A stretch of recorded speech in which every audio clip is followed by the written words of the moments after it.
One thing about meat birds, they are high maintenance.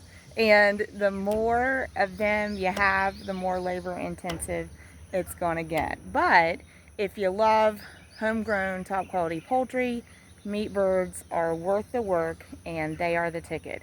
So you can even raise just the amount of meat birds you want for just your household and be able to actually produce your own homegrown poultry, and it'll be top quality from these Cornish rock crust meat chickens. So we love it when you join us at our channel because we really love to share what we've learned from our experiences raising Cornish rock crust meat chickens in hopes that it helps other people who really want to raise their own meat birds. You may not want to do that at the scale or the size of flocks that we're doing. We're still a very, very, very small poultry farm. I can't emphasize that enough.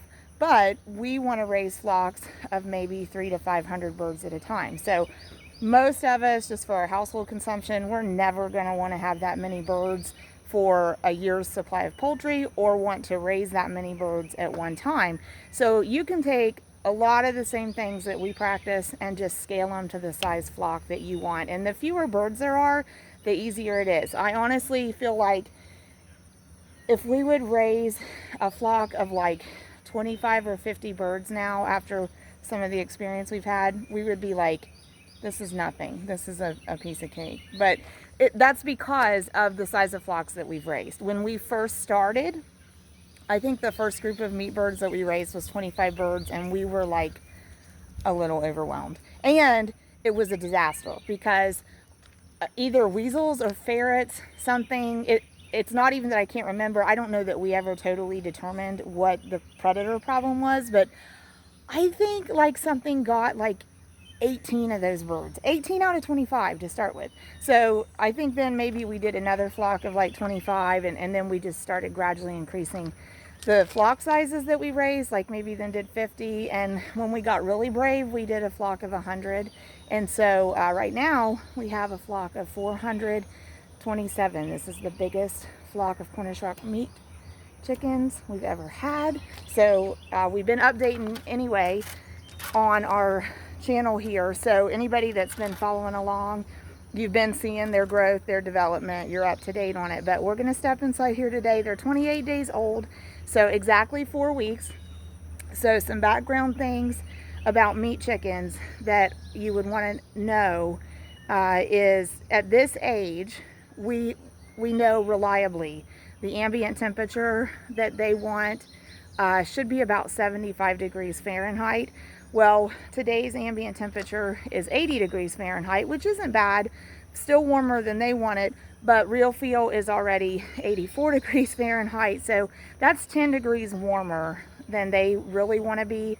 And as the day goes on, we're projected to get to about 94 degrees Fahrenheit, so that's 20 degrees warmer than these meat chickens want to be.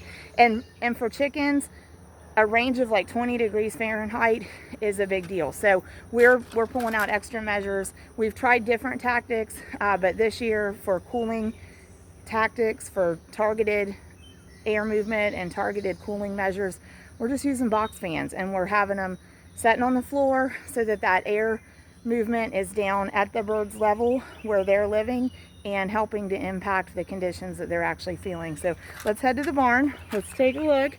It's great to have y'all here. Let me kind of get my hands situated. I was in here thinking, who's the famous man? Who's the famous man who did the shows How It's Made or Dirty Jobs? Is it Mike Rowe? I was in here thinking, like, wouldn't it be awesome if Mike Rowe came to our small poultry farm to see the dirty job? Because you wouldn't think taking care of chickens would be labor intensive, but it is. And when you're small scale and small budget, see this right here? They have a bug. I don't know that we could get really in on that and see, oh gosh, see the one toddling away? So he has it right now. And that is a rooster.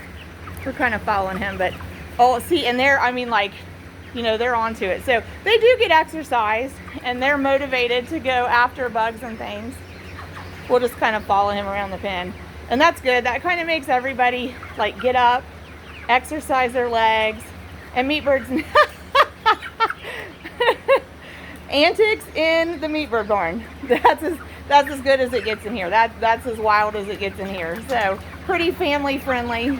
But I was saying, you know, when you're a very small farm and when you're very small budget, like you don't necessarily have unlimited dollars to go out and buy things and automated processes that would make all the jobs so much easier.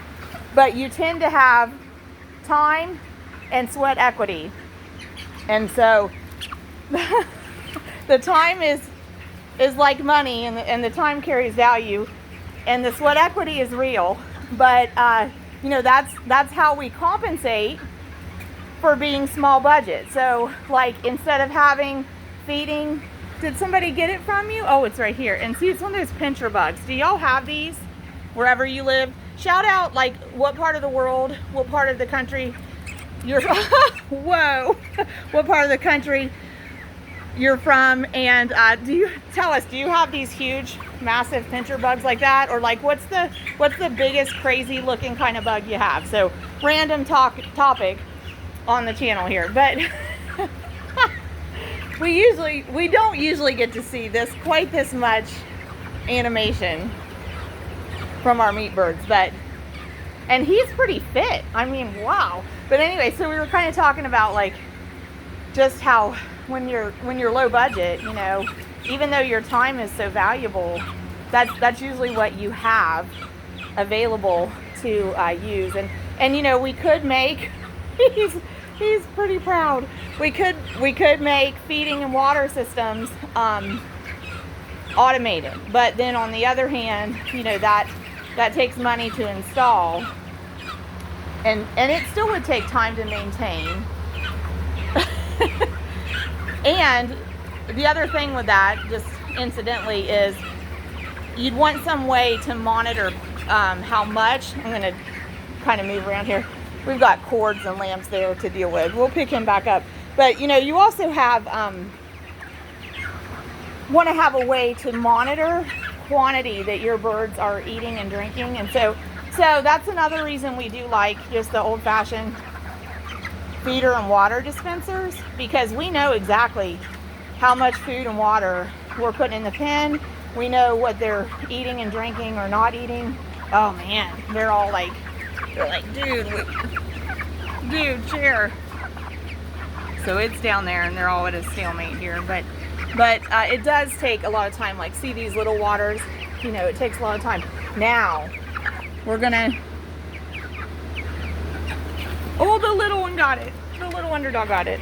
I don't know if y'all find that entertaining, but I do, because like to see them motivated about something and interacting. There's one of our fans, Made in America. Actually got it at a discount store, not the Big W, but a discount store, a smaller chain discount store. So anyway, let's look at these though. So this is awesome. Talk about a poultry farmer's favorite. These big feeders. So we did have, I don't have one handy to show you, but y'all know, like if you see little bitty chicks, like hatchlings, and they have the long trays with the lids with holes in them for feeders. So that's what we started with. And we normally don't use those beyond about 10 days, but we didn't have a big supply of these feeders and waters because previously we've outfitted flocks like 100, 200, or 300 birds at a time. They're still at it. And this little one is like, I'm in the mix too. So those small ones there are both hens. They're a little behind growth with the flock. The race is on. But so these big feeders, we were only outfitted like for maybe up to 300 birds at a time. And so as we got into this flock, this is the biggest group we've ever done. There's 427 of them now. And we kind of, it's a learning curve. We kind of weren't sure.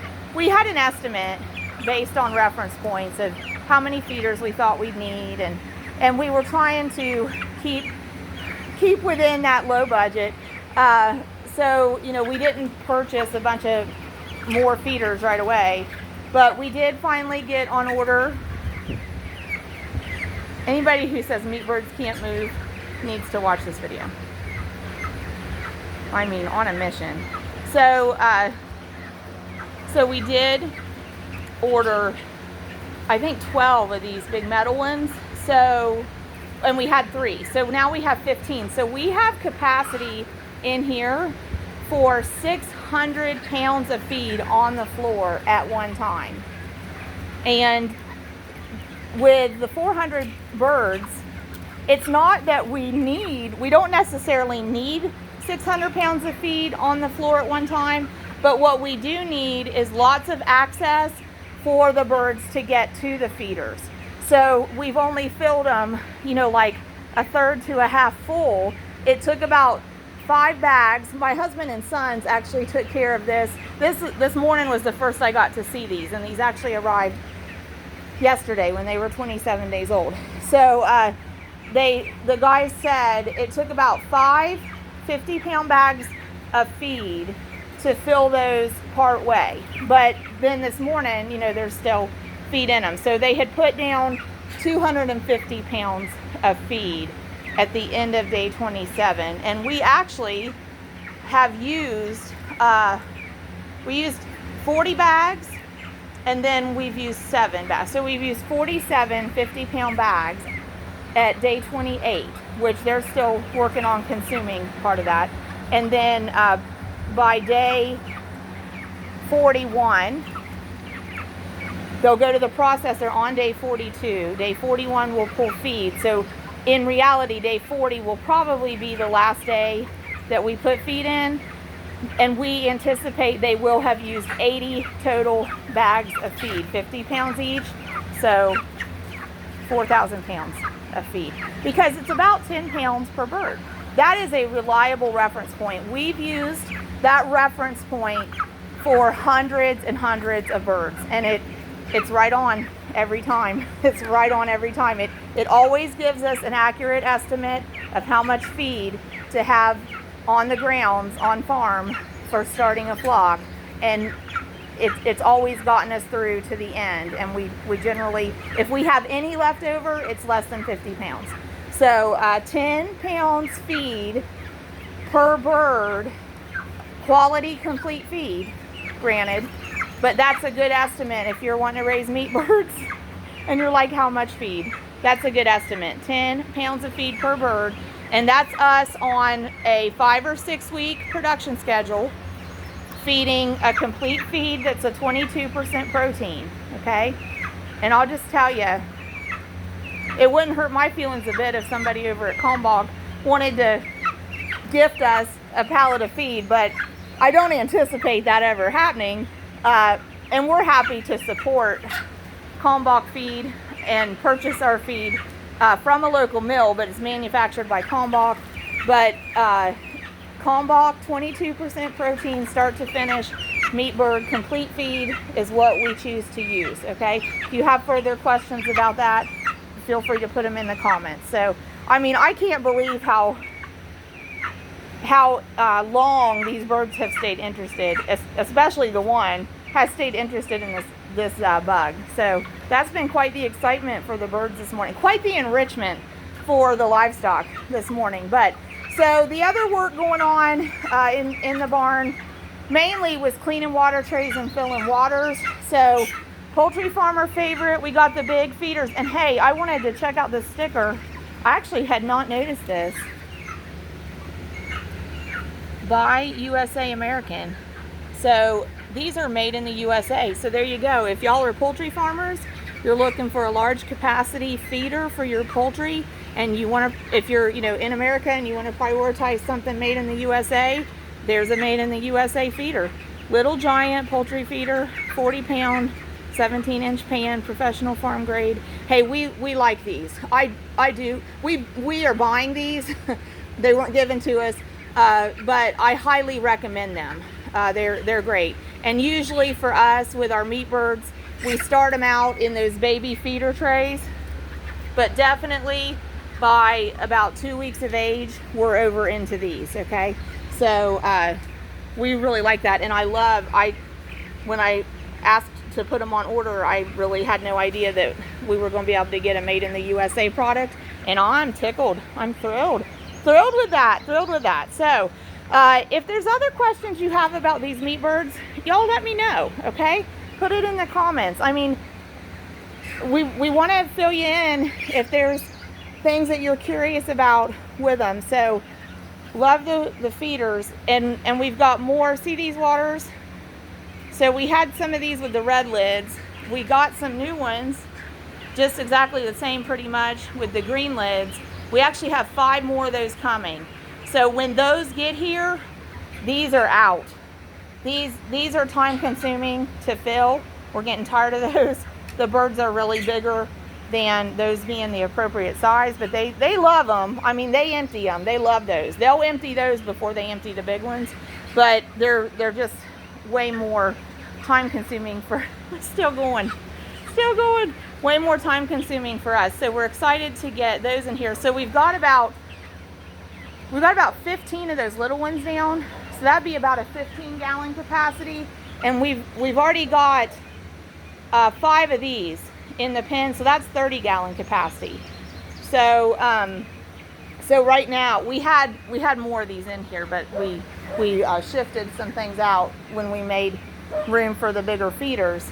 So right now there's 45-gallon capacity water down on the floor, but it'll be great to get the other waters. I was checking out the Dachshund. I don't know what we're gonna have to go investigate that because both dogs are barking. So after we record, I might go on a little walk. But when we get all the big feeders in, all the big waters in, so we'll actually have 10 of those in there. So we'll have about 60-gallon capacity in here, and that'll be great because as they grow more and get toward the end of production, they're going to even drink more too. So anyway, so I kind of started off saying, you know, these birds are high maintenance. When we're conditioned to be used to egg production chickens, to shift over and start to raise meat production chickens is kind of different. Don't expect them to be like egg production chickens if you decide to raise meat chickens. I personally think they're just totally different to raise. They are higher maintenance than egg production chickens, without a doubt. And as we start out saying, the more of these birds you have, the more labor intensive it is. But if you have 25 or 50 of them, it's really not that bad.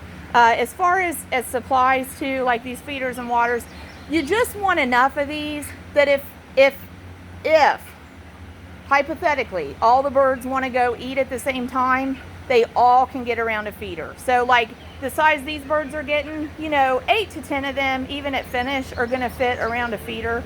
So even say 10, and they're not all actually going to probably eat all at once unless you are using a routine where you withhold feed part of the day.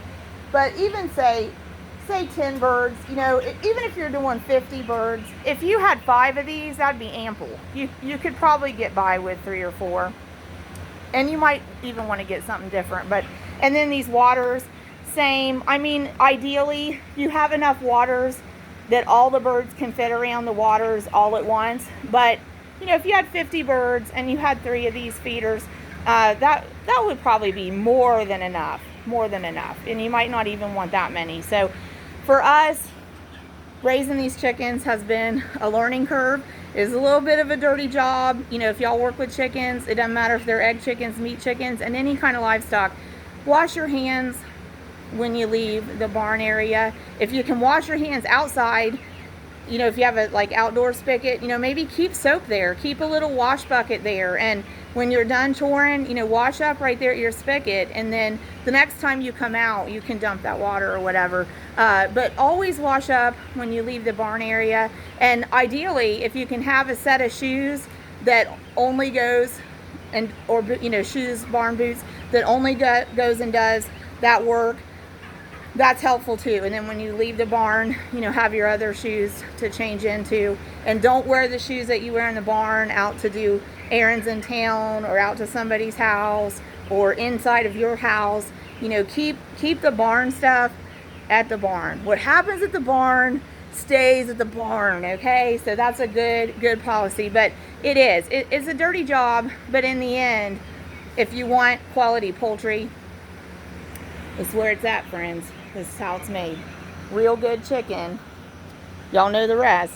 Real good chicken really comes from real chickens raised with good management practices, and undoubtedly Cornish Rock Cross meat chickens are the best option for producing great poultry. So thanks for joining me. Thanks for joining me at Twin Oaks Family Farm in rural Southeast Ohio, USA. Please let us know if you have comments about raising these. I don't always have answers. I know what I know based on the experiences that we've had and the ups and downs that we've experienced with raising meat birds, but I'm happy to share what I know. My family's happy to share what we've experienced with them, and we would definitely be wishing you luck if you want to raise these birds. But was going to add household of 5 here, and we would and we eat meat regularly, and we eat most all of our meals at home for the most part. And I would say, and keep in mind too, we also produce beef and pork for ourselves from a family farm that's my husband's side of the family. So we have those meat sources as well. But we, as a household of 5, basically 5 adults, because our kids are older teenagers or early 20s, we estimated we could eat 60 to 100 whole chickens, or pieces of chickens equivalent to 60 to 100 whole chickens in a year's time. So like if we were just doing this for our own poultry supply, I wonder if this is the one that was playing with the bug and wore himself out. But if we were doing this for our own household poultry supply, we would probably only raise about 100 for ourselves for the year. So that might give you kind of an estimate of one family's, I guess, use of chicken, how much you would stock up on. But you just kind of figure up, how often would you eat chicken, and go from there. And that could be your starting point if you want to raise chicken. So thanks for joining us. Please join us again. God bless y'all, and may all your chicken dinners always be winning.